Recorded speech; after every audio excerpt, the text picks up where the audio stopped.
ஆண்டவராகிய இயேசு கிறிஸ்துவுக்குள் மிகவும் அதிகமாக நேசிக்கப்படுகிறவர்களே, கிறிஸ்து மகிமை விழுந்தல் பண்டிகையின் 2ஆம் நாள் வேளையில் நாம் ஆரம்பிக்கலாம்.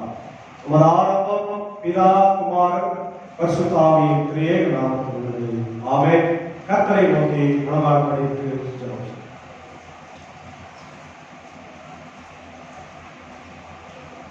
புதியகளின் மத்தியிலே மகிமையோடு வீற்றிருக்கிறவரே, எங்கள் ராஜாதி ராஜாவே, பிதாதி பிதாவே, இந்த ஆசீர்வதிக்கப்பட்ட மனமகிழ்வான ஆண்டவரே, குளிர்ச்சியான காலைவளைக்காக செலுத்துகின்றோம்.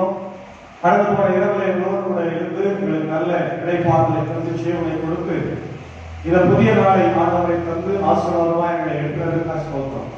இந்த நாளிலும் நாங்கள் உங்களை ஆவியோடும் உண்மையோடும் படித்துக் கொள்ள கர்த்தர் ஆண்டவரை கிருபைத்தால் வந்திருக்கிற திருச்சபை விசுவாச குடும்பங்களை ஆசீர்வதி இந்த நாளின் இறை செய்தி பாடல்களை ஜெபங்களை எங்களுக்கு ஆசீர்வதித்தார்.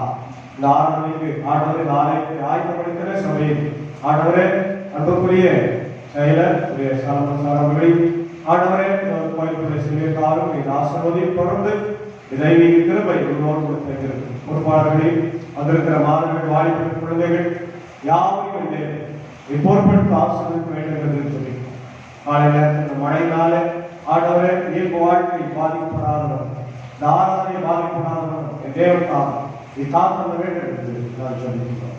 அடியரை வல்லமையாக எடுத்து காயப்படும் இறைவன் இயேசுவின் மூலம் சொல்லிக்கிறோம். நல்லதாமே. ஆமென். காலை நேரத்தில் ஆண்டவரை பொறுத்து கொள்ளும்படியாக 57வது பாடலாக பராமரமே உமது ராஜாசனத்திற்கு பணிந்து தாழ்மையாக பாதை கண்ணாதே என்ற தியான பாடலை பாடுவோம். 57வது தியான பாடல்.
Oh,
அவர்கள் திருநாமத்தை துதித்து பாடுவார்கள்.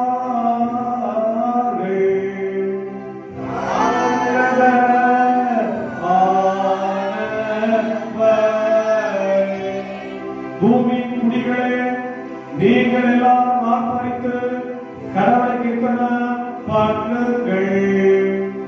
அவர் திருநாமத்தை துதித்து பாடி மகிழ்ந்தாகும்படி அவர் துதியை கொண்டாடுங்கள்.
உன்னதத்தில் கடவுளுக்கு மகிமை, பூமியில் மக்களுக்குள் சமாதானம், அவர்களை பிரியமாய் ஏறுகிறார். பரமராஜாகிய கர்த்தாவே, சர்வவல்லமையுள்ள பிதாவாகிய கடவுளே, ஒரே பிதாவாகிய ஆண்டவராகிய இயேசு கிறிஸ்துவே, பரிசுத்த ஆவியானவரே, உம்மை துதிக்கிறோம், உம்மை புகழ்கிறோம், உம்மை வாழ்த்துகிறோம், உம்மை உயர்த்துகிறோம், உமக்கு ஸ்தோத்திரம் செலுத்துகிறோம். கர்த்தாவாகிய கடவுளே, கடவுளின் ஆட்டுக்குட்டியே, பிதாவே, எனக்கு பாவத்தை சுமந்து தீர்க்கிறவரே, எங்கள் ஜெபத்தை ஏற்றருளும். பிதாவின் வலதுபார்சத்தில் இருக்கிறவரே, எங்களுக்கு இரங்கும். இயேசு கிறிஸ்துவே, உம்முடைய பிதாவே ஆகிய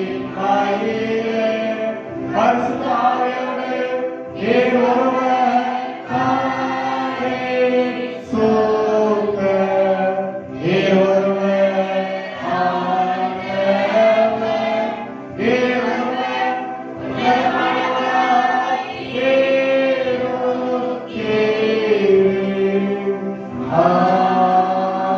ஆமென். கர்த்தரோடு இருப்பாராக.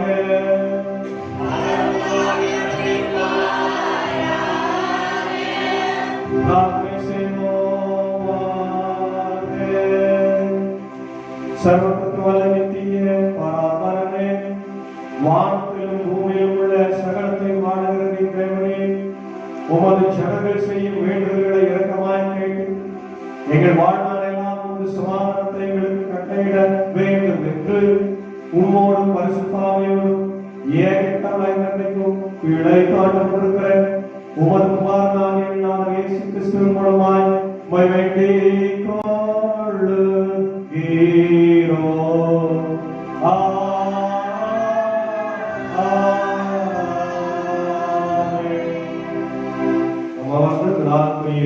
திருமறை பகுதிகளை படித்து கவனமாக கேட்போம்.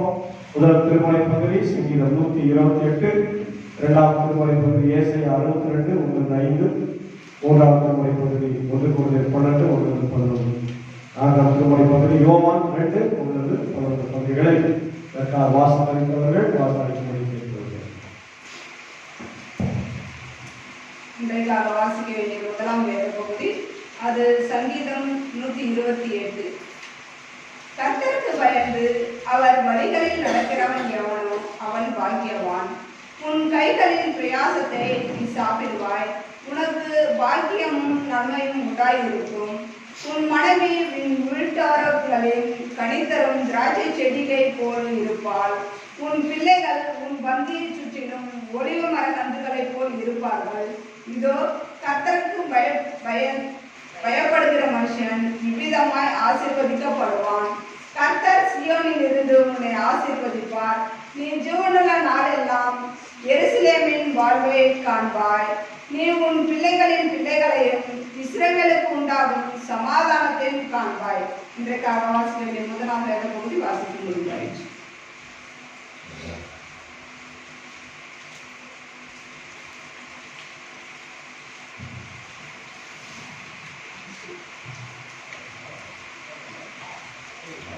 ஏசாயா 62 அதிகாரம் 1-5 வரை. சீயோனின் நிமித்தமும் எருசலேமின் நிமித்தமும் நான் மௌனமாயிராமலும் அதன் நீதி பிரகாசத்தைப் போலவும் அதன் இரட்சிப்பு எரிகிற தீவெட்டியைப் போலவும் வெளிப்படும் மட்டும் அமராமல் இருப்பேன். ஜாதிகள் உன் நீதியும் சகல ராஜாக்களும் உன் மகிமையும் காண்பார்கள். கர்த்தருடைய வாய் சொல்லும் புது நாமத்தால் நீ அழைக்கப்படுவாய். நீ கர்த்தருடைய கைகளில் அலங்காரமான கிரீடமும் உன் தேவனுடைய கருத்தில் ராஜ்ய முடிவுமாய் இருப்பாய். நீ கைவிடப்பட்டவன் எண்ணப்படாமலும் உன் தேசம் இனி யாரான தேசம் எனப்படாமலும் நீ எப்சியா என்றும் உன் தேசம் பியூலா என்றும் சொல்லப்படும். கர்த்தர் உன்மேல் பிரியமாய் இருக்கிறார். உன் தேசம் வாழ்க்கைப்படும். வாலிபன் கன்னிகையை விவாகம் பண்ணுவது போல உன் மக்கள் உன்னை விவாகம் பண்ணுவார்கள். மணவாளன் மணவாட்டியின் மேல் மகிழ்ச்சியாய் இருப்பது போல உன் தேவன் உன்மேல் மகிழ்ச்சியாய் இருப்பார் என்றார் என்பது.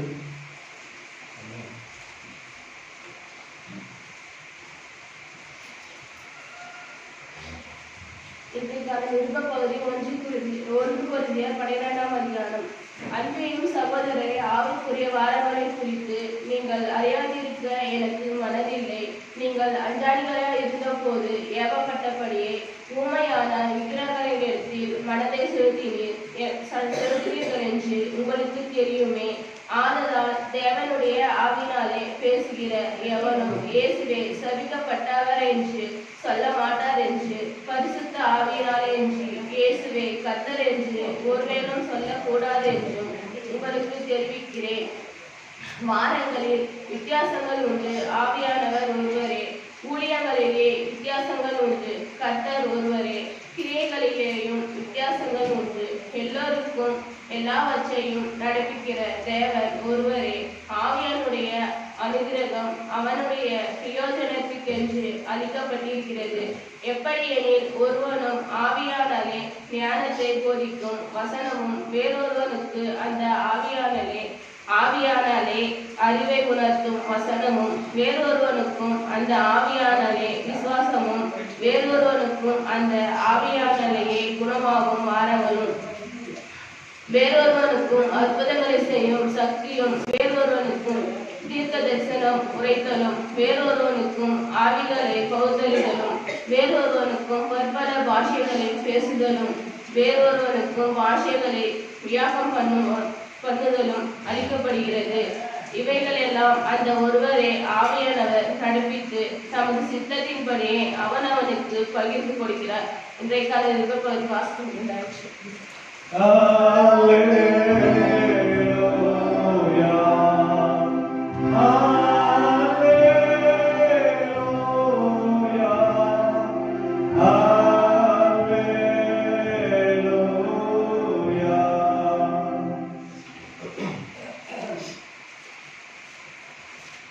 யோவான் 2. 3ஆம் நாளிலே கலிலே உள்ள ஊரிலே ஒரு கல்யாணம் நடந்தது. இயேசுவின் தாயும் அங்கே இருந்தால் இயேசு அவருடைய சீடர் அந்த கல்யாணத்துக்கு அழைக்கப்பட்டிருந்தார்கள். திராட்சை ரசம் குறைவப்பட்ட போது இயேசுவின் தாய் அவரை நோக்கி அவர்களுக்கு திராட்சை ரசம் இல்லை என்றால், அதற்கு இயேசு, ஸ்திரியே, எனக்கு உனக்கு என்ன, வேலை இன்னும் வரவில்லை என்றார். அவருடைய தாய் வேலைக்காரரை நோக்கி, அவர் உங்களுக்கு என்ன சொல்லுகிறோ அதன்படி செய்யுங்கள் என்றார். யூதர் தங்களை சுத்திகரிக்கும் முறைப்படி ஒவ்வொருவரும் 2-3 குடம் தண்ணீர் கொண்டு வருவதாக 6 கச்சடிகள் அங்கே வைத்திருந்தது. இயேசு வேலைக்காரரை நோக்கி, ஜாடிகளை தண்ணீர் நிரப்புங்கள் என்றார். அவர்கள் அவைகளை நிறையாய் நிரப்பினார்கள். அவர் அவர்களை நோக்கி, நீங்கள் இப்பொழுது நின்று வந்தின் விசாரிக்காரராயிற்கு கொண்டு போங்கள் என்றார். அவர்கள் கொண்டு போனார்கள். அந்த திராட்சை ரசம் எங்கிருந்து வந்தது என்று தண்ணீரை ஒன்று வேலைக்காரருக்கு தோன்றிய விசாரிப்புக்காரனுக்கு தெரியாததால் அவன் திராட்சை ரசமாய் மாறினது. தண்ணீரை ருசி பார்க்கும் போது மன்னாவலை அழைத்தது. எந்த மனுஷனும் முன்பே நல்ல திராட்சை ரசத்தை கொடுத்து ஜனங்கள் திருப்தி அடைந்த பின்பு ருசி குறைந்தது கொடுப்பான். நீரே நல்ல திராட்சை ரசம் இதுவரைக்கும் வைத்திருந்தேன் என்றார். இவ்விதமாய் இயேசு இந்த முதலாம் அற்புதங்களை பழைய உள்ள கானாவூரிலே செய்து தம்முடைய மகிமையை வெளிப்படுத்தினார். அவருடைய சீடர்கள் அவர்களுக்கு விசுவாசம் வைத்தார்கள்.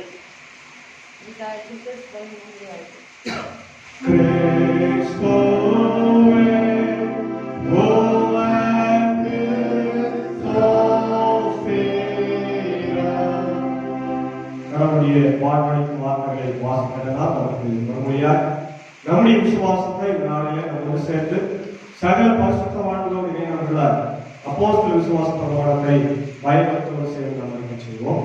பரலோகத்தையும் உலகத்தையும் படைத்த சர்வத்துக்கு வல்ல பிதாவாகிய விசுவாசத்திலே அவருடைய ஒரே பிதாவான ஞானமாக இயேசு விசுவாசம் ஆவியினாலே கற்பப்பவி எண்ணிமறையாளர்கள் பிறகு முதுகிலாத்தின் பாடம் சிலுவை அறிவு மறைப்பட்டார். பாதாளத்தில் இறங்கி 3ஆம் நாள் மறித்து உயிர்த்தெழுந்தார். மரணத்துக்கு ஏறி சர்வத்துக்குள்ள பிதாவாக தன்னுடைய அருள்வாசத்தில் வீட்டிருக்கிறார். அவருக்கு உயிரோடு மருத்துவம் நியாயம் தருவார். பரிசுத்த ஆவியானவர் விசுவாசத்திலே பொதுவான பரிசுத்த கிறிஸ்துவ சபை பரிசுடைய ஐக்கியம் ஆவணக்கும் சரீரமுக்கு நித்திய ஜீவனுடன் விசுவாசத்திலே ஆமென். நாம் அமர்ந்து 321வது தியான பாடலாக பாதை காக்கும் வாயுவா பரதேசியானலாம் என்ற பாடலை நாம் பாடுவோம். தியான பாடல் 321வது.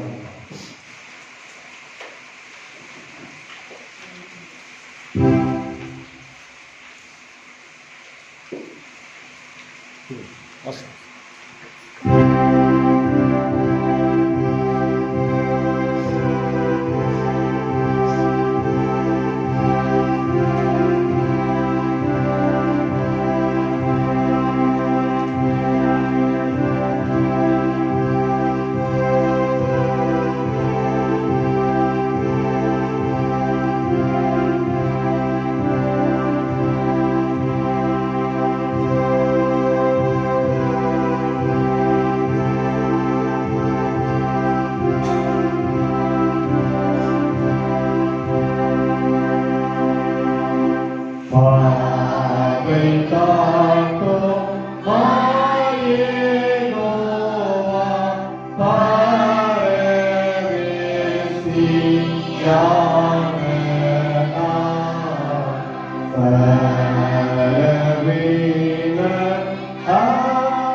வந்து என்னை சேரும் மோட்சத்தில் ஈனமாய் நல்குவதென்றும்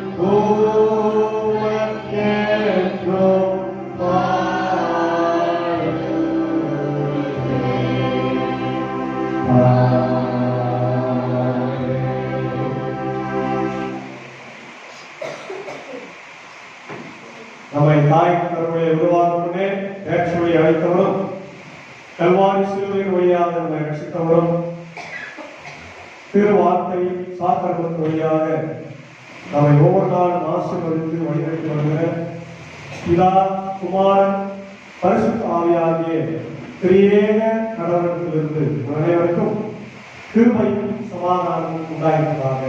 ஆமென். அல்லேலூயா. அல்லேலூயா. அல்லேலூயா. ஆமென். மனவர்களே, காலையில குளிர் பார்த்தா மழையும் சேர்ந்து வந்து அதே போல மழை வந்து ரூபா பனி மழை தான் ஸ்டார்ட் ஆச்சு. அப்புறம் வளர்த்த மழையாக ஸ்டார்ட் ஆச்சு. மக்கள் ஆலைக்கு வருவதற்கு கஷ்டம், வேலைக்கு போகிறதுக்கும் கஷ்டம். இந்த சீசனில் மழை வராது. கிளைமேட் சேஞ்சுன்னா கிளைமேட் சேஞ்சுன்னு சொல்லுவாங்க. கால சூழ்நிலை மாறி கொண்டிருக்கிறது. அதனால இது இப்படிதான் அதிகமான மழை, அதிகமான வெயில் வந்து கடுமையாக வெளியே வர முடியாது, பயங்கரமா இருந்தாலும் கடவுள் நம்மள வெளியே இடத்துல நம்பிக்கை சொல்லுவோம். இந்த நாளில் கர்த்தர் மகிமை விழுந்தல் பண்டிகையுடைய 2ஆம் ஞாயிற்றுக்கிழமை நாளுக்காக தியான பகுதியாக கொடுக்கப்பட்டிருக்கிற கடவுளுடைய வார்த்தை ஏசாயா 62:1-5 வசனங்களை யாராவது வருவாங்க.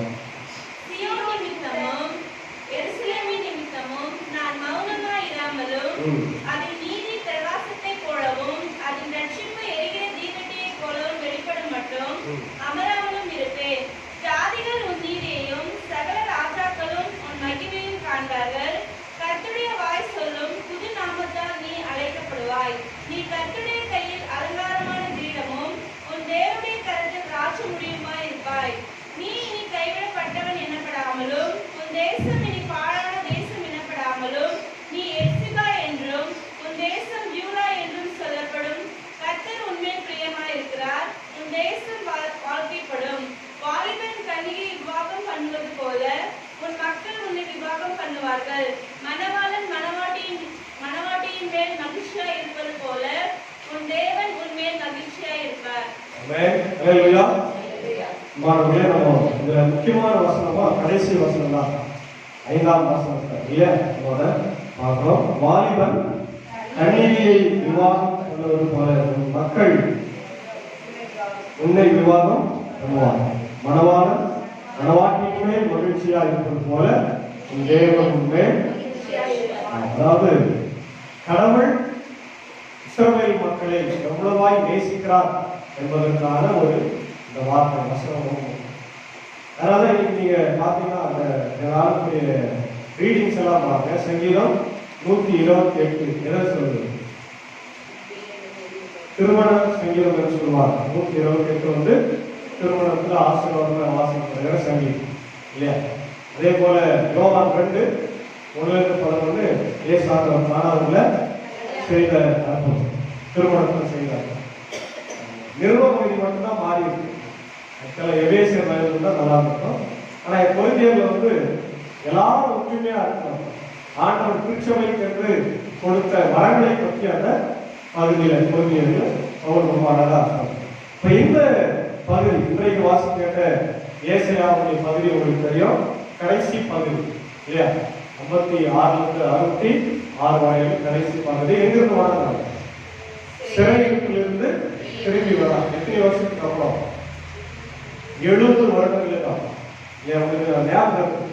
முதல் சிறையிருப்பு எகிப்து. எகிப்துல 430 வருடங்கள் இருந்தார். அதுல இருந்து மோசே விடுதலை செய்து கொண்டு வந்தார். பாபிலோன்ல 70 வருஷம். மற்ற நாடுகள் எல்லாம் வந்து அவங்க ஆட்சி பண்ணாங்க. அதெல்லாம் கொஞ்சம் வருஷம். அதெல்லாம் அவ்வளவு பிரச்சனை நம்ம எடுக்கல. ஆனா முக்கியமா எகிப்து 430, பாபிலோன் 70 வருடம். அப்போ பாபிலோன்ல இவங்க இருக்கும்போது இவங்களுக்கு ஒரு பெரிய அவநம்பிக்கை இங்க வந்து விட்டார். என்னன்னா நம்முடைய முன்னோர்களை போல நம்ம தாத்தா பாட்டி எல்லாம் இருந்தாங்க இல்லையா, பாட்டன் கூட்டம் எல்லாம் எங்க எகிப்துல இருந்தாங்க. அது போல நம்முடைய இந்த வாழ்க்கை மாறணுமா? ஏன்னா 70 வருடங்கள அவங்க கடந்து போறாங்க. இது வரைக்கும் விடுதலை செய்யறதுக்கு யாருமே வரல, எந்த அரசும் வரல. கடவுளும் லீடர்ஸ் அனுப்பல, தீர்க்கதரிசிகளை மட்டும் அனுப்புறாரு, அனுப்பி வசனத்தை மட்டும் சொல்லி இருக்கிறார். ஆனா விடுதலை செய்யறதுக்கான ஒரு தலைவனை மோசையை போல இல்லையா, அடுத்தது யோசுவாவை போல அனுப்பவே இல்லையே அப்படின்னு ஏக்கத்தோடு இருக்கிறார். கோயில் கட்டல, கோயில் மதில் இடிந்து கிடக்கிறது, காம்பவுண்ட் இடிந்து கிடக்கிறது.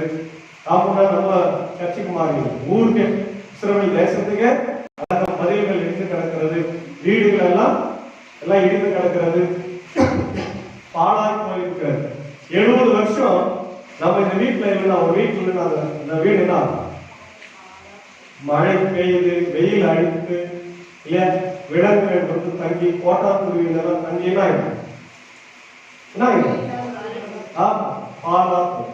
ஒண்ணுமே இல்லாத ஆயிடுச்சு. அந்த மாதிரி இந்த தேசம் வந்து விழுந்து கிடக்கிறது. ஆண்டவர் சொல்றாரு, நீ கவலைப்படாத, உன் நிமித்தமாக நான் மௌனமாய் இரேன். முதல் வசனத்துல சொன்னார், வாசிங்க.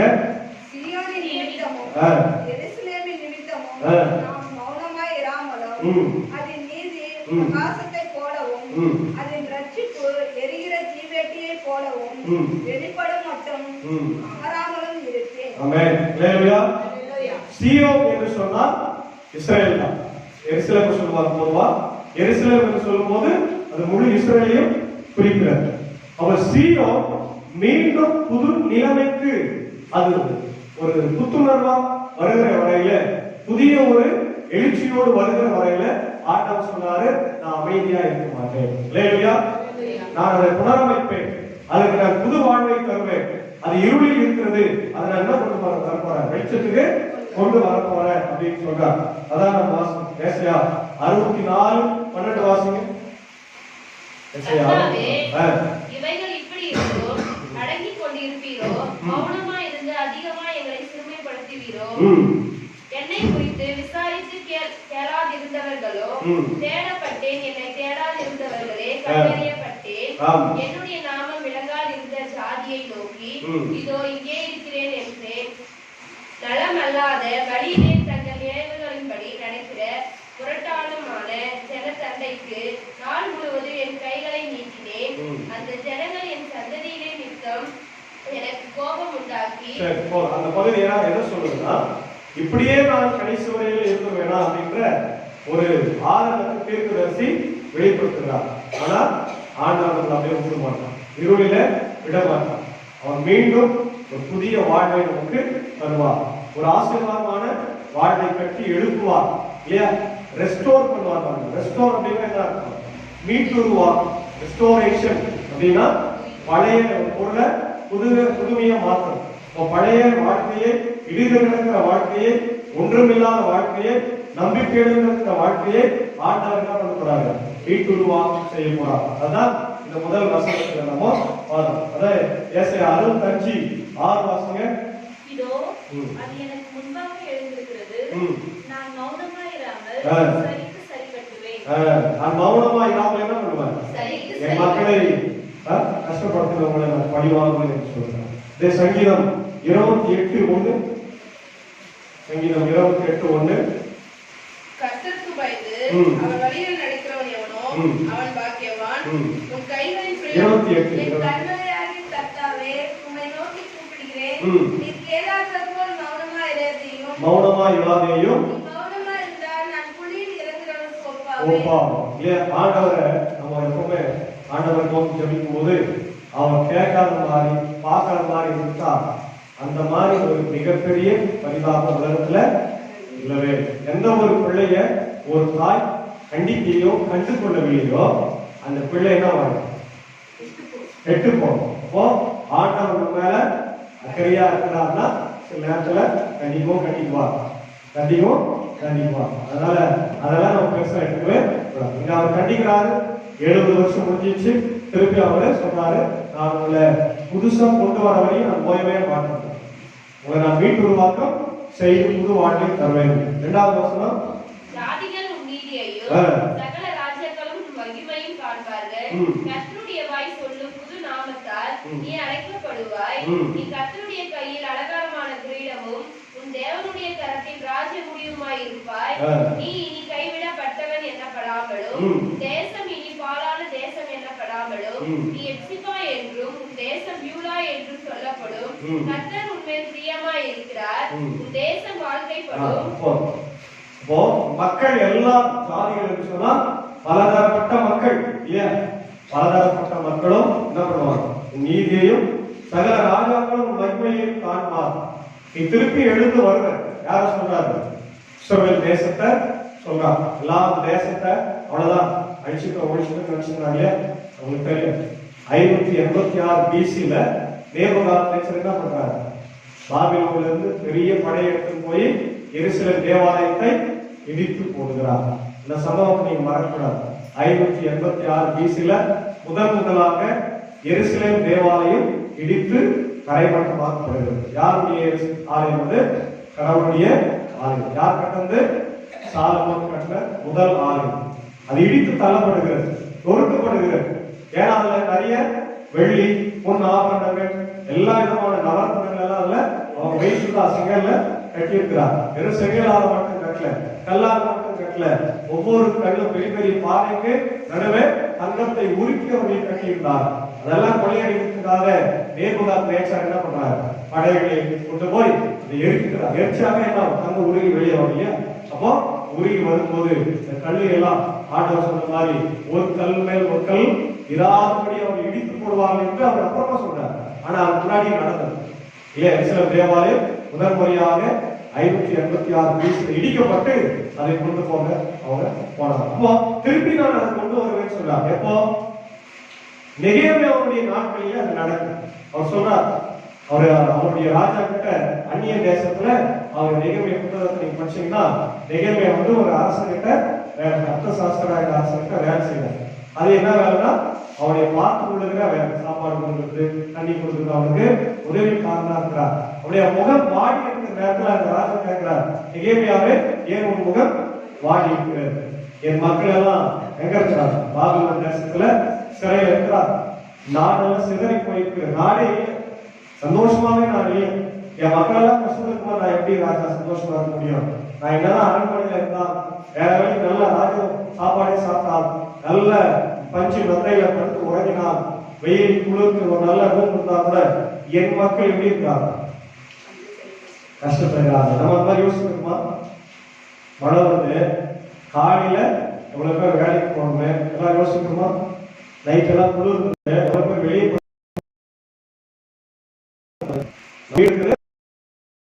நல்லா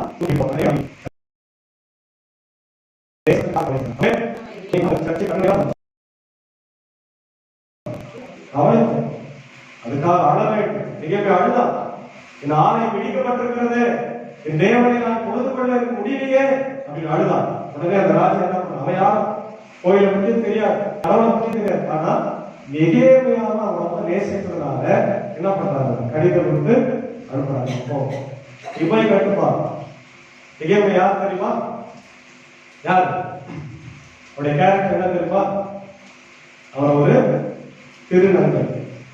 ஒரு முழுமையான ஆணும் கிடையாது, முழுமையான பெண்ணும் கிடையாது. ஒரு திருநங்கை. ஒரு திருநங்கையினுடைய தலைமையில எருசலேம் தேவாலயம் கட்டப்பட்டது. அப்ப யார் கட்டுறாங்கிறது முக்கியம் இல்ல, கடவுள் தெரிந்து கொண்டால் அவர்களுடைய தலைமையில ஆலயம் கட்டப்பட்டது. நெகேமியாவுக்கு கூட எஸ்ரா ஆண்டவர் கொடுக்குற. எஸ்ரா வந்து ஒரு ஸ்கிரைப் அப்படின்னு சொல்லுவாங்க. ஸ்கிரைப் தான் எழுத்தாளர். வேதத்தெல்லாம் அவரு எழுதி வைக்கிறார். வேதம் பிற்காலத்துல அவரோட வேதத்தை சொன்னாங்க. அவரு அவங்க கூட போய் அவரு நீங்க வீட்டுக்கு போய் நெகேமியாவும் எஸ்ராவை வாசம் ரொம்ப அழகான பகுதி. ஆனா எருசலேம் ஆலயம் கட்டும் போது அந்த மதிலை கட்டும்போது ரொம்ப டக்குன்னு கட்டிட்டாங்களா? இல்ல, சொந்த மக்களே என்ன பண்றாங்க? எதிர்க்கிறாங்க. இவையார் அதை கட்டுறதுக்கு, நீ ஏன் கட்டுறாங்க அப்படின்னு நமக்கு நிறைய பிரச்சனை வரும். ஒருவேளை வரக்கூடாது, வந்தால் எல்லாவற்றையும் எதிர்த்து நாம் போராடணும். இப்போ ஆண்டவர் தன் மக்கள் எழுந்து வருவதை அவர் பார்க்க மக்கள் எல்லாம் பார்க்கிறாங்க, உலகம் எல்லாம் பார்க்கணும். அதான் இஸ்ரவேல் மக்கள் ஒரு காலகட்டத்தில் ஒரு தேசமே இல்லாம இருந்தாங்க, எழுந்து வந்தாங்க. திருப்பி அது அழிக்கப்பட்டது. இப்போ திருப்பியும் 1948ஆம் ஆண்டு அது இஸ்ரேல் தேசமாக உருவாக்கப்பட்டு இன்று வரையில இந்த உலகத்துக்கு சும்மா சப்பமா விளையாடி கொண்டிருக்கிறது. யாரும் தேசத்தை என்ன பண்ண முடியல, ஜெயிக்கவே அவனை பார்த்து எல்லாம் பயந்தாங்க. ஏன்னா அவன் கடவுளுடைய சேனல், கடவுளால தேர்ந்து கொள்வது. அதான் அவர் சொல்றாரு, நீ கர்த்தருடைய கையில இருக்கிறார், நீ கர்த்தருடைய கையில இருக்கிறார். கர்த்தருடைய வாய் சொல்லும் புது நாமத்தினாலே நீ அழைக்கப்படுவார். உனக்கு புது பேர் வைக்கிறார். என்ன வைக்கிறாரு? ஆமா, போன வாரம் நம்ம ஞானஸ்தானத்துல பார்த்தோம். நிறைய பேர் ஞானஸ்தானம் நமக்கு தெரியாது. என்ன வைக்கிறது, என்ன சொல்றோம்? சார் நீங்க குழந்தைங்க பேர் வைக்கிறோம், வீட்டுல பிரேயர் மீட்டிங் வந்துருங்க. குழந்தைங்க ஞானஸ்தானம் சொல்ல மாட்டாங்க, ஞானஸ்தானத்தை மறந்துடுவாங்க. ஏன்? பேர் வைக்கிறதுவா, பேர் வைக்கிறது இல்லை. என்ன கொடுக்கிறது? ஞானஸ்தானம் கொடுப்பது. அப்போ பேர் வைக்கிறது ரெண்டாவது. ஞானஸ்தானம் தான் நம்ம வாழ்க்கையில புது பெயரை கொண்டு வருகிறது. அவன் கிறிஸ்துவுக்குள் வரும்போது நமக்கு புது பெயர் வருகிறது. அப்போ இங்கே கூட கடவுள் இஸ்ரவேல் தேசத்தை புது பெயராலே அழைக்கிறார். என்ன புது பெயரு? எப்சிபா என்றும் பியூலா என்று அழைக்கப்படும். எப்சிபா என்ன? எப்சிபா சொன்னா திருமணமானவள் என்றார். திருமணமானவள் இதுவரை கைவிடப்பட்டிருந்தால் நீ கனிகையாவே இருக்கிற, உன்னை யாரும் திருமணம் செய்ய வரல. இப்போ ஆண்டவர் வந்து என்ன பண்றாரு? அவர் மணவாளனா, நீ மணவாட்டியா இருக்கிற, அவருக்கு திருமணம் செய்கிறார். பியூலா என்று சொன்னால் வாழ்க்கைப்பட்டவள் என்றார். உனக்கு வாழ்க்கை இருக்கிறது, தேசம் வந்து வாழ்க்கைப்படும். திருவரையில நம்ம பார்க்கிறோம், ஆண்டவர் நிறைய பேருடைய பேரை மாற்றார்.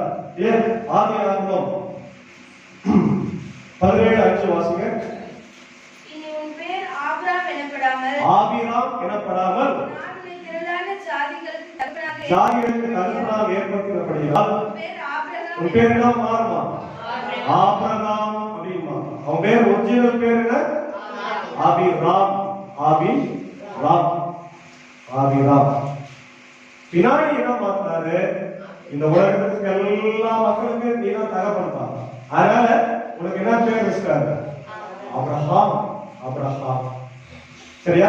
அடுத்தது பாருங்க, யாக்கோபு பேரை மாத்துறார். ஆதியாகமம் 32:28. அப்பொழுது அவர் இனி யாக்கோபு எனப்படாமல். ஏன் யாக்கோபுனா என்ன? திருடன், ஏமாற்றக்காரன், எத்தன், பொய் பேசுறவன், பித்தலாட்டம் பண்றவன், அன்ன சொத்தை எடுத்துக்கிறவன், இதெல்லாம். இஸ்ரேல்னா கடவுளுடைய, அநேக சொன்ன இல்லையா, இஸ்ரேல் சொன்னா கடவுளுடைய சனம், போராடி ஆண்டவருடைய பிள்ளைகள். பேரை மாற்ற தலைகளை மாற்றுவா. திருடன், எத்தன், ஏமாற்றுக்காரன், எங்க கடவுளுடைய பிள்ளை என்ற பேரு. ஏன்? புதிய ஏற்பாட்டுல பாருங்க, மத்தேயு 16:18. மேலும் நான் உனக்கு சொல்லுகிறேன், நீ பேதுருவாய் இருக்கிறாய். இந்த கல்லின் மேல் என் சபையை கட்டுவேன், பாதாளத்தின் வாசல்கள் அதில் மேற்கொள்வதில்லை. சீமோன் என்ற பேரை என்ன மாத்துறாரு? பேரு பத்ரோஸ். கிரீக்ல வந்து பத்ரோஸ் அப்படின்னா பாறை. சீமோன் என்ற பேர் என்ன மாத்துறாரு? பாறை. என்ன பாறை? சபையை கட்டுகிற பாறை. அவன் எங்கேயோ அந்த மீன் பிடிச்சிருந்தோட ஆண்டவர் சபைக்கு அடித்தளமாக பேர்ல எங்க சர்ச் இருக்கு? நிறைய இருக்குது. முக்கியமான ஒரு சர்ச் இருக்கு, வாட்டிகன்ல இருக்கு. வாட்டிகன்ல போப் இருக்கிறாங்க, போப். அந்த இடத்துல இருக்கிற உலகத்துல பெரிய சர்ச் செயின்ட் பீட்டர்ஸ் பெசிலிக்கான்னு சொல்லுவாங்க. பெசிலிக்கான்னு சொன்னா பெரிய 100 பெருசு. காப்பர்பள்ளி கிராமம் ஃபுல்லாவே சேர்ந்த இடத்துல அவ்வளோ பெரிய சர்ச். ஒரு 1 லட்சம் 2 லட்சம் பேர் போகலாம். அவ்வளோ பெரிய ஆறு. அந்த சிட்டியே வந்து Catholic city, Christian city, Vatican. அங்க பேர்ல பெரிய ஆறு. கடவுள் அவரை மாற்றார். முதல் பிஷப் அவர் தான். அவருடைய தலைமையில் தான் திருச்சபை ஆரம்பிக்கிறது. அதாவது இரண்டாவது புதிய ஏற்பாட்டுல சவுல பவுலா மாற்றார். அப்போஸ்தலர் 13:9. அப்பொழுது பவுல் என் பரிசுத்த ஆவியினால் நிறைந்தவனாய் அவனை உற்று பார்த்து, எல்லா கபடமும் எல்லா பொல்லாங்கும் நிறைந்தவனே, பிசாசின் மகனே, நீதிக்கெல்லாம் பகைஞனே, கர்த்தருடைய செம்மையான வழிகளில் பொறுத்தவர்கள் ஓய மாட்டாயோ? சவுல் என்ன சொல்றாரு? பவுலாய் மாற்றப்படுகிறார். 9ஆம் அதிகாரத்துல பாருங்க, அப்போஸ்தலர் 9ல அவரை ஆண்டவர் தெரிந்து கொண்டு சவுலாய் இருந்தவரை பவுலாய் மாற்றுகிறார். சவுல் பழைய பேரு, பவுல் புது பேரு. இப்ப நம்முடைய பெயரை கூட ஆண்டவர் நம்முடைய ஞானஸ்நானத்துல மாற்றிருக்கோம். பழைய பேரு நம்ம இதோடைய விஷயம் இருக்கும் தெரியாம, புது பெயரு இயேசுவின் நாமத்துல வைக்கப்பட்டிருக்கிறார். அவன் புது பெயர் ஆண்டவர் கொடுத்திருக்கிறார். புதிய ஆசீர்வாதத்தை இந்த வருஷத்துல கொடுத்திருக்கிறார். நீ திருமணமானவள், கைவிடப்பட்டவள் அல்ல, வாழ்க்கைப்பட்டவள் என்று ஆண்டவர் சொன்னார். எப்சிபா என்றும் யூரா என்றும் அழைக்கப்படுவார். ஆண்டவருடைய கைகளை இருக்கிறார். எப்படி இருக்கிறார்? ராஜமுடியா இருக்கிறார். ஆண்டவருடைய கையில அலங்காரமான கிரீடமும் தேவனுடைய கரத்துல ராஜமுடியுமாய் இருப்பார் என்று சொல்கிறார். அது மட்டுமல்ல, கர்த்தர் உண்மை பிரியமா இருக்கிறார். உன் தேசம் வாழ்க்கை உண்மை ரொம்ப அன்பா இருக்கிறார், உன்னை நேசிக்கிறார். அதான் அவர் சொன்னார், வாலிபர் கன்னிகையை விவாகம் பண்ணுவது போல உன் மக்கள் உன்னை விவாகம் பண்ணுவார்கள். மணவாளன் மணவாட்டியின் மேல் மகிழ்ச்சியா இருப்பது போல உன் தேவன் உன்னை. நீங்க திருமணமான பெண்கள் எவ்வளவு வருத்தத்தில் இருப்பாங்க தெரியுமா? இன்னைக்கு காலகட்டத்துல பெண்கள் அதிகமா இருக்கிறாங்க, ஆண்கள் குறைவாக இருக்கிறாங்க. இன்னைக்கு இருக்கிற ரேஷியோ படி. ஆனா திருமணம் ஆகிறதுக்கு பெண்களுக்கு நிறைய தடைகள் வந்துட்டே இருக்கிறது. ஏதாவது ஒரு தடைகள் வரும். ஒரு குறிப்பிட்ட வயது வரலன்னா, இந்த வயது தாண்டிச்சுன்னா திருமணம் தடைகள் வந்து கொண்டே இருக்கு. உங்களுக்கு தெரியும், திருமணம் ஆகாம வீட்டுல இருந்தா அந்த பிள்ளைகளுக்கு எவ்வளவு கஷ்டம், பிரச்சனை எல்லாம் இருக்கும், வேதனைப்படுவாங்க. ஆனா ஆண்டவர் சொல்றாரு, கன்னிகையை ஒரு வாலிபன் விவாகம் பண்ணி ஆசீர்வாதமா இருப்பதை போல, அவர்கள் மகிழ்ந்திருப்பதை போல உன் தேசத்தை ஆண்டவர் திருமணம் செய்து கொள்வார். அதனாலதான் திருச்சபைக்கு மணவாட்டி என்ற ஒரு உருவாக்கம் கொடுக்கப்படுகிறது. திருச்சபைக்குன்னா மணவாட்டி, அதே போல ஆண்டவர் மணவாளனா இருக்கு. அவங்க ஏற்கனவே சொல்லியிருக்கிற பைபிள் ஆரம்பிக்கிறது திருமணத்தில் ஆரம்பிக்கும். ஏதேனோத்துல என்ன நடக்குது? ஆதாமும் ஏவாளுக்கும் திருமணத்தை ஆண்டவர் செய்கிறார். ஒரு கணவன் மனைவியாக இணைத்து குடும்பத்தை இணைக்கிறார். இதே போல ஆண்டவர் யோவான் 2:1-11 பார்க்கிறோம். கானாவுல நடந்த திருமணத்துல முதல் அடையாளத்தை செய்து தன்னுடைய தேவகுமாரன் என்பதை நிரூபிக்கின்றார். கடைசியா பாத்தீங்கன்னா வெளிப்படுத்தின விசேஷம் 19:7-9 வாசம். வெளிப்படுத்தின விசேஷம் 19:7-9. சந்தோஷப்பட்டு களிகூர்ந்து அவர் துதி செலுத்த கடவோம். ஆட்டுக்குட்டியானவருடைய கல்யாணம் வந்தது. அவருடைய மனைவி தன்னை ஆயத்தம் பண்ணினாள். யார் அவருடைய மனைவி? திருச்சபை. ஒரு மணவாளன் மாப்பிள்ள வரப்போறார். மணவாட்டி எப்படி இருப்பார் திருமணத்துக்கு? இப்ப எப்படி இருக்கார்? கைவிடப்பட்டவளா இருக்கிறார் இல்லையா? சோ அவர் ரொம்ப வேதனையில் இருக்கிறார், நம்பிக்கை இல்லாமல் இருக்கிறார். மணவாட்டி வரும்போது, மணவாளன் வரும்போது மணவாட்டி எப்படி இருப்பாங்க? மகிழ்ச்சியா, சந்தோஷமா, ஆயத்தமா இருக்கிறார். திருமணத்துக்கு மணவாட்டி எப்படி ரெடி ஆகிறார்? எப்படி ரெடி ஆகிறார்? நீங்க தான் சொல்லுங்க. கல்யாணம் தான் சொல்லுங்க. 4 மணிக்கு கல்யாணம் பத்திரிகைகள் போடுவோம். நாங்கெல்லாம் 4 மணிக்கு உட்காந்துருவோம். 6 தான் முன்னேறுவோம். அதுவும் போன் பண்ணி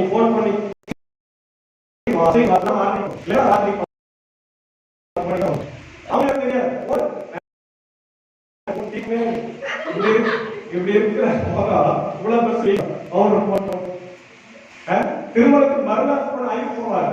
எங்க பொண்ணா இருந்தாலும் பொண்ணுகிட்டே கேட்பாங்க. தெரியாது, மேக்கப் போட்டு பொண்ணு தெரியாது. இல்ல அவ்வளவு அழகா இருக்கும் மணவாளன்.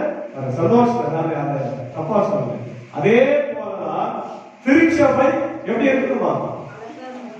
ஆமா, கிறிஸ்துமஸ்க்கு எல்லாம் அழகா அது எங்க இருக்குமா? இன்னும் தெளிவா உங்களுக்கு புரியுதுன்னா, அவங்க கணவன் மாறு அல்லது மனைவி மாறு 2 பேருமே தான் சொல்றேன். 2 பேருமே தப்பு சொல்றேன். ஒருத்தர் சொல்றேன்.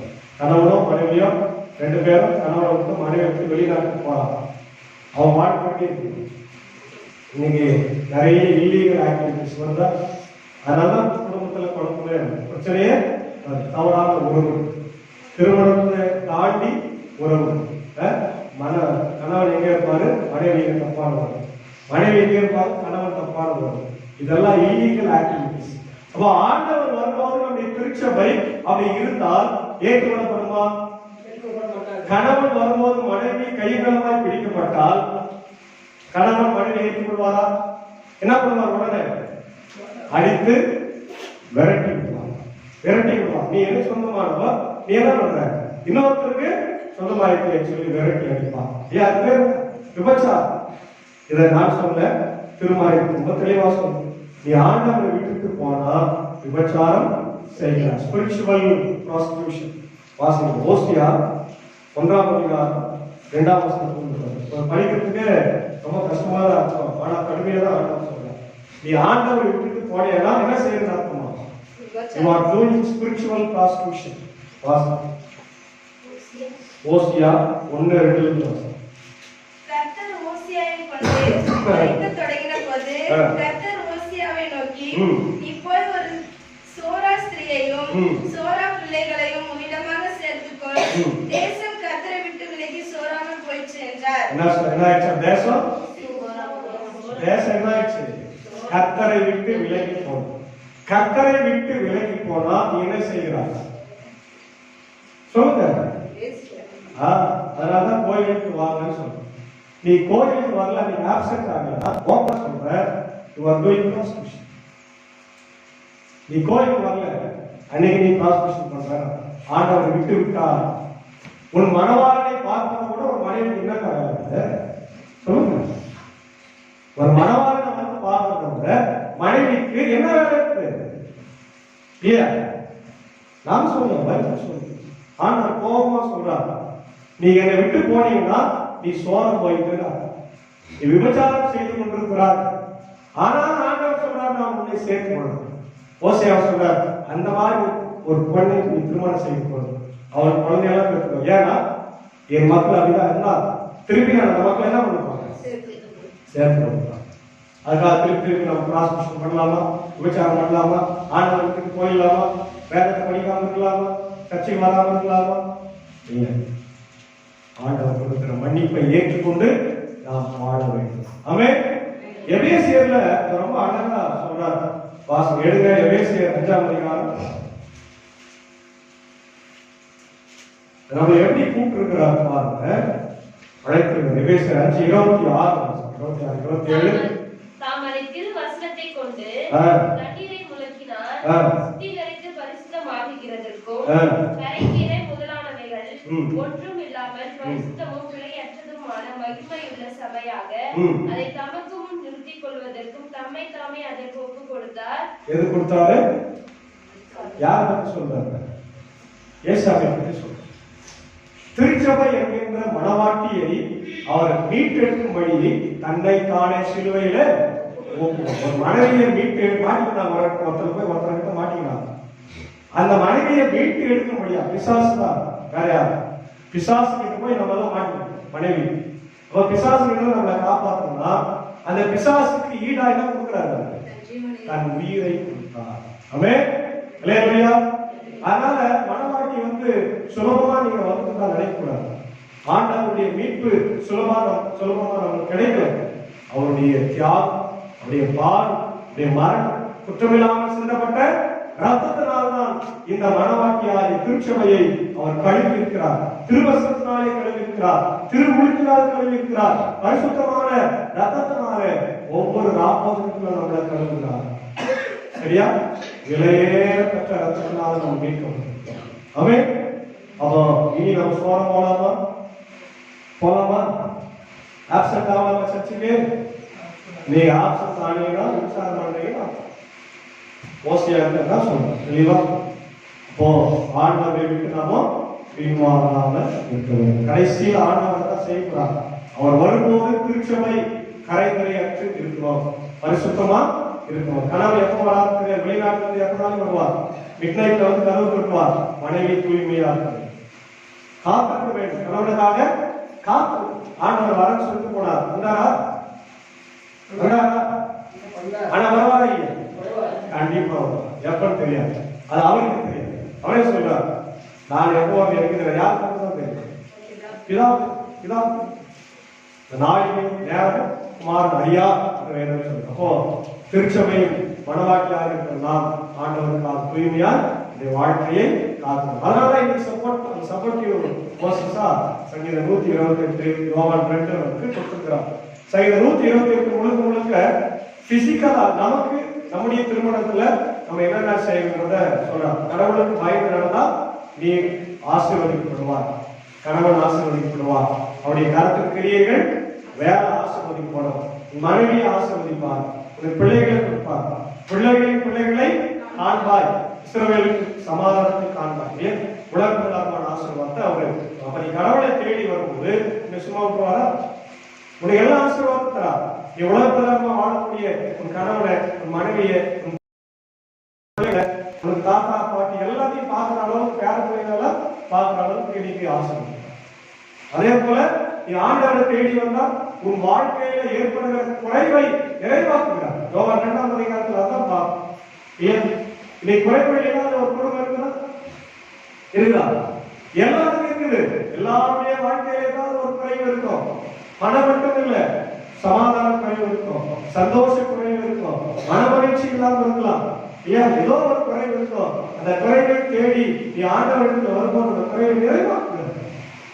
உங்களுடைய வாழ்க்கையில கடவுளை தேடி வரும்போது உன் வாழ்க்கை ஆசீர்வாதமாய் மாற அவர் வழிநடத்துகிறார் என்றுதான் இந்த நாளுக்குரிய செய்தி. யோவான் 2. அப்போ ஆண்டவரை நீ தேடி வரணும். மரியா ஓடா மகனே கல்யாணத்துல கவனம் இருப்பான் அப்படின்னு சொல்லியிருப்பான். அந்த யோவான் சுருக்கம் எழுதியிருக்கிறார். எல்லாம் பிரச்சனை பண்ணுகிறார். சாப்பாடுல என்ன இல்ல, முக்கியமான இஸ்ரவேல் மக்களுடைய வாழ்க்கையில திராட்சரசம் என்பது பிரியாணி மாதிரி. கல்யாணத்துல கறி இல்ல, கண்டுபிடிக்க அந்த மாதிரி ரசம் இல்ல, மகளே எல்லாம் பண்ணுவாங்க. ஆண்டவரை தேடி ஓடுறாங்க.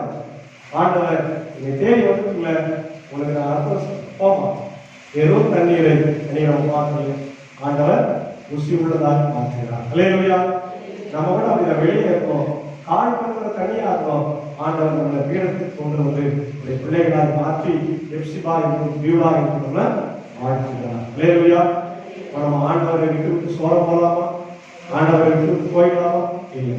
ஆண்டவரோடு இன்னும் தூய்மையாக வாழ ஆண்டவர் நினைக்கிறார். ஆகவே நான் கைவிடப்பட்டவள், வாழ்க்கைப்பட்டவள், திருமணமானவள். கடவுள் எப்படி வாலிபன் ஒரு கண்ணியை திருமணம் செய்து மகிழ்ச்சியா இருப்பார்களோ அது போல கைவிடப்பட்ட நம்மளை ஆண்டவர் ஏற்றுக்கொள்கிறார், ஆசீர்வதிக்கிறார் என்ற சிந்தனையோடு இந்த வருஷம் முழுக்க கர்த்தர் நம்மளை வழிநடத்துவார் என்ற சிந்தனையோடு வாழ தூய ஆவியானவர் நம்மை வழிநடத்தி காப்பாராக.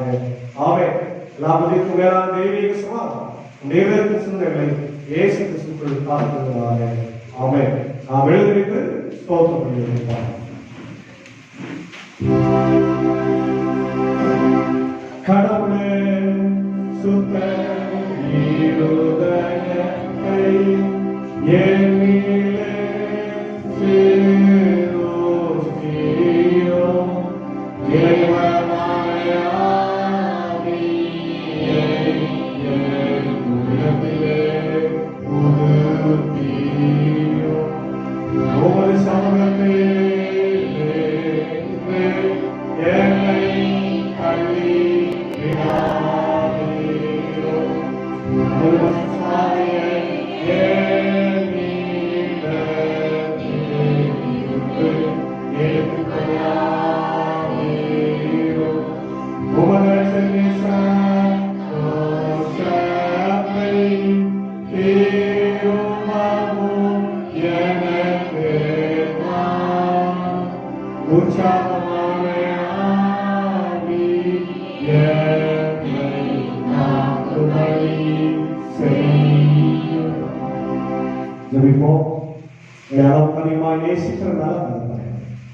கைவிடப்பட்ட ஆடவரை இளமையை, கைவிடப்பட்ட கன்னி பெண்ணை இன்றைக்கு மனமான வாலிபன் திருமணம் செய்வதை போல, அந்த பெண்ணுக்கு வாழ்க்கை கொடுப்பதை போல ஆடவரை இஸ்ரவேல் மக்கள் பாபிலோன் சிறையிருப்பில் 70 வருடமா துக்கத்தோடு துயரத்தோடு இருந்த போது நீர் அவர்களுக்கு வாழ்க்கை கொடுத்து இடிந்து கிடந்த ஆண்டவரே ஆலயத்தின் மதுரை கட்டி அவருடைய இல்லத்தை கட்டி புது வாழ்வு தந்தீரே ஸ்தோத்திரிக்கிறோம். ஹல்லேலூயா.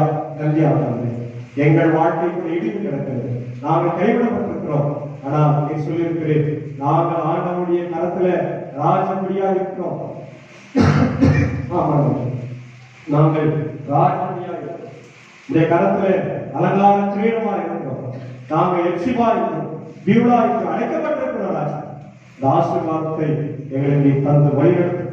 எங்கள் குடும்பங்களை எல்லாம் ஆசீர்வாதம். இந்த நாளிலே இந்த ஆராதனை மழையில கூட வந்து கலந்து கொண்டிருக்கிற சபைக்கு தலைவர், செயல், பொருள், கௌரவ தலைவர், ஆலயத்தை ஆண்டவரை ஆராதனைக்கு ஆயத்தப்படுத்திய கோயில்களை செல்வியக்காக குடும்பத்துக்காக ஆண்டவரை மாணவர்கள், வாலிபர்கள், குடும்பங்கள், சின்ன பிள்ளைகள் ஆண்டவர் எல்லாத்தையும் சபிக்கும். தேவனே எல்லாமே வாழ்க்கை இடிந்து கிடக்கிறது, எடுத்து கட்டு தராச்சு புது வாழ்க்கை எப்சிபா என்றும் பியூலா என்றும் வாழ்க்கை அழைக்கப்பட கர்த்தத்தை கிருபை தர வேண்டுமா சொல்கிறது. குறைவர்களை நிறைவா ஆனால் வெறும் தண்ணீரை திராட்சரசமாய் மாற்றின தேவன் எங்கள் வாழ்க்கையை மாற்ற வேண்டுமா சொல்கிறது. குறிப்பாக புதிய ஆலய கட்டுமான பணிக்காய் சபிக்கிறாச்சு.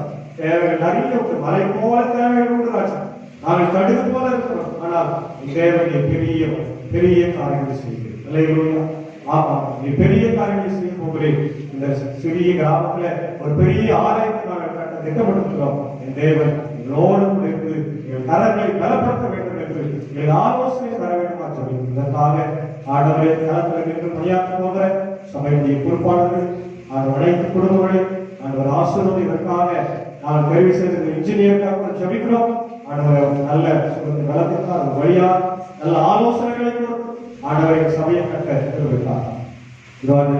திருச்சபை நடந்த மீட்டிங்ல வாக்களித்திருக்கிற எல்லா மக்களும் கூட ஆண்டவரே தந்து ஆலய கட்டுமான பணியை ஆக தெரிவித்தார். மழையினால் வர முடியாத மக்கள், டெலிவரி மாத்திர மக்கள், சுகர் மாத்திர மக்கள், எங்கள் சபையை சார்ந்த மக்கள், வெளிநாட்டு வெளியூர்ல இருக்கிறார் எல்லாரும் கட்ட கிராமத்தையும் தமிழ்நாட்டு தேசத்தையும் பார்த்து வைக்கிறோம். கத்த காத்தருடன் சேஷமான் பாபரப்பள்ளி போதவர்களுக்கு ஜெபிக்கிறோம். பாபரப்பள்ளி திருச்சபை, திருச்சபை இன்னும் வடகரை மேல்சனம் திருச்சபைகளுக்கு ஜெபிக்கிற தேவன் காத்தருடன் இந்த ஊழியத்தை அடியே ஆண்டவரை சிறப்பாக செய்ய நல்ல சொல்லுக்கு பலப்படுத்த அடைய குடும்பத்தை கத்த ஆசை வந்திருக்கிற குழந்தை முதல் பெரியோருடைய தேவன் பேர்பராய்க்கு ஆசீர்வதிப்படியாக ஜெபிக்கிறோம். துதிகரமாக உங்களுக்கு செலுத்துகிறோம். இயேசுவுக்கு ஜெபிக்கிறோம் நல்ல பிதாவே. வருவோம். இன்றைக்கு 2 காணிக்கை எடுக்க வேண்டும். தயாரா இருக்கிறீங்களா? சரி, இப்போ சின்ன பிள்ளைங்க பாட்டு பாடும்போது ஒரு காணிக்கை எடுத்துருவோம். அதுக்கப்புறம் காணிக்கை பாடல் வரும்போது ஒரு காணிக்கை. இனிமேல் தயாரா வந்தது. ஏன்னா நம்ம ஆலை கட்டுவதற்கு நாம் சிறுக சிறுக சேர்த்து வைத்து சிறு சேமிக்க பெரியதா, சிறு துளி பெரிய ஒளி, அது மாதிரி துளி கொஞ்சம் தான் நம்ம சேர்த்து வைப்போம். அதே போல நீங்களும் ஏற்கனவே சொன்ன அந்த வாக்குறுதிகளில சில பிள்ளைங்க